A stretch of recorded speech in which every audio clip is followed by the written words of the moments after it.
Naghatid ng saya at buong paglilingkod ang mga tauhan ng Gonzaga PNP sa isinagawang outreach program para sa Agta Community sa Barangay Aridawen, Cagayan.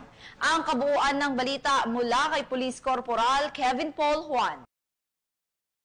Na nakiisa ang Gonzaga Municipal Police Station sa isinagawang community outreach program para sa Agta Community sa Barangay Aridawen noong ika-2 ng Agosto taong kasalukuyan. Ang nasabing programa ay isinakatuparan sa inisyatibo ng Campus Student Council ng Cagayan State University Gonzaga Campus sa pangunguna ni Ginang Natalie Isabel Galicia, CSC President, katuwang ang mga tauhan ng PNP Gonzaga na pinamunuan ni Police Senior Master Sergeant Rogin Baklig. Kabilang sa mga naging aktibidad ng programa ang feeding program, pamamahagi ng libreng school supplies at damit para sa mga piling benepisyaryo mula sa komunidad. Nagbahagi rin ang mga kasapi ng PNP ng mahalagang impormasyon ukol sa crime prevention upang higit na mapalakas ang seguridad at kaayusan sa lugar. Layunin ng programang ito na mapatatag ang ugnayan ng pambansang pulisya at ng mamamayan sa pamamagitan ng mga gawaing nagtataguyod ng kalusugan, edukasyon at kapayapaan sa komunidad. Mula dito sa Lambak ng Cagayan, ako po ang inyong Police News Network Correspondent,